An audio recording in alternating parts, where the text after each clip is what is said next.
I am I King Dandy crazy.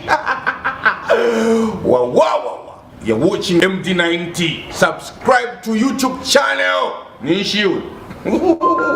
They gave you.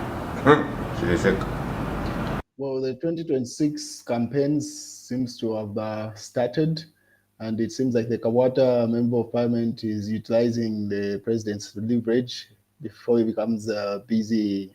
I'm pretty sure a number of MPs will try to utilize him. So the Kawata Member of Parliament is making use of him before it becomes heated, where the Republican president will be required to boost some of these candidates as they head into the polls in 2026.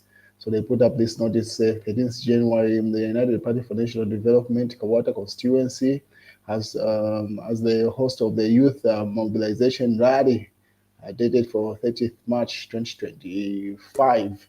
So they've announced a rally that will take place in that stadium with a guest of honor, the Republican President Hakainde Hichilema.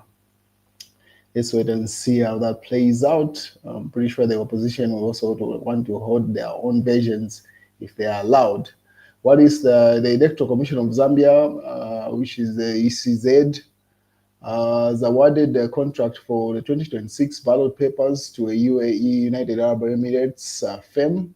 So in Lusaka, so they announced the awarding of the contract for printing and delivery of ballot papers and other electoral materials for the 2026 general elections to AI Gauria Printing and Publishing of the United Arab Emirates. So you can tell that the 2026 general elections are building up. The contract has already been awarded.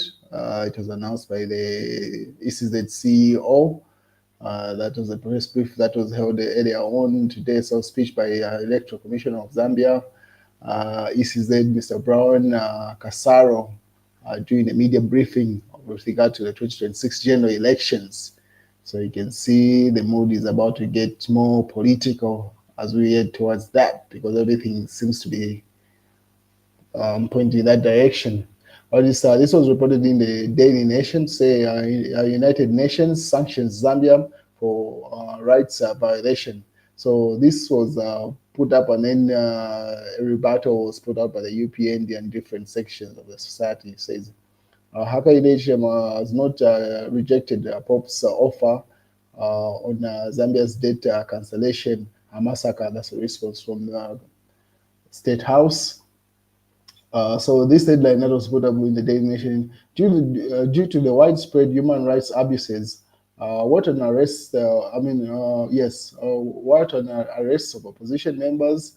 The country has been removed from the list of those that hold office at the Human Rights Commission, comprising of 47 member states elected by the UN General Assembly. So that was reported by that particular news headline, and then also reposted by Emmanuel Mwamba with regard to the same headline, with some details to that headline.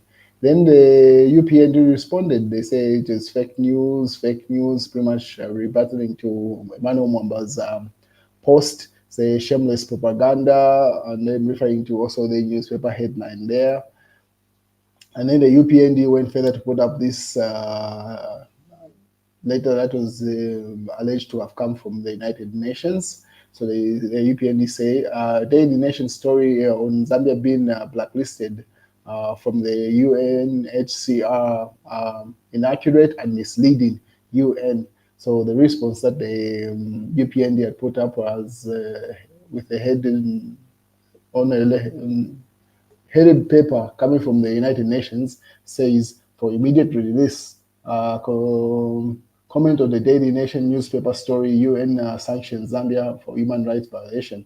So Lusaka, 13th January 2025. The United Nations of Zambia takes notes the inaccurate and misleading story carried on in the January 13th, 2025 edition of the Daily Nation newspaper, alleging that the United Nations Human Rights Commission has blacklisted Zambia for alleged human rights violation. So pretty much that letter is like a rebuttal to say that didn't come from the UN. Hari Kalaba also weighed in on the same issue. He said Zambia's sanctions from the UN is scar Kalaba. Hari Kalaba, president of the Citizens First Party, has described as sad the UNHCR decision to drop off the list of members countries. Kalaba said the UN body's decision confirms that Zambia's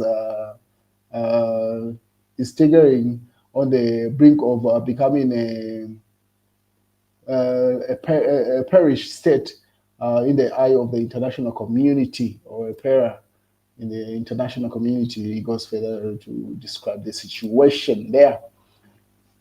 And then the Tonsai Alliance seems, whoever runs this page, I don't know if it's the official page of the Tonsai Alliance, but the UPND got a screenshot from the Alliance's page and reposted it. They say, Eastern Province, you have let us down, because there's been news that has been circulating from the time that the by-elections were announced in Petauke, that the majority of Patriotic Front members, councillors, and different office holders in that structure in Eastern Province had defected from the Patriotic Front going into the UPND.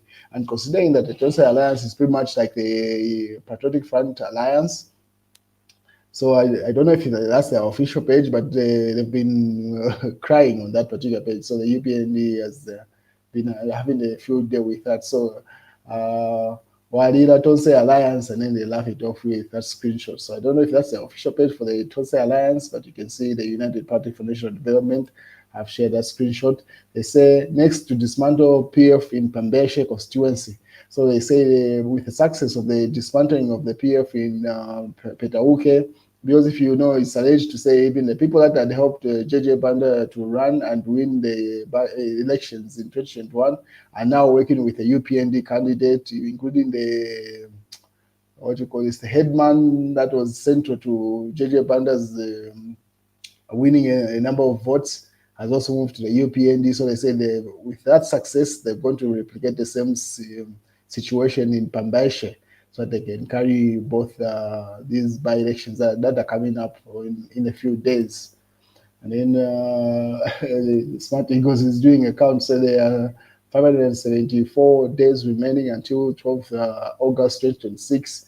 That's the election day. Zambia goes to the polls, so it seems like people have started counting. Election season is already here, you can tell. Cost of living better today compared to Patriotic Front days, says United Party for National Development Secretary General Imenda in the mass newspaper there. Say, I mean, the situation is way better than it was in the PF, according to them. And then obviously that's the ECZ during the press briefing earlier on when they were updating the nation. And then, but also royal establishment, government working together. Gambela says they want to see development, peace, law, and order. So it seems like that session conversation seems to have fallen off.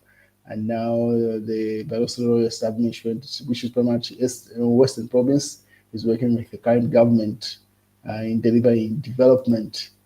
And then also in the daily liberation, that's the headline, and that's the news, ladies and gentlemen. If anything else comes up, I'll keep you posted.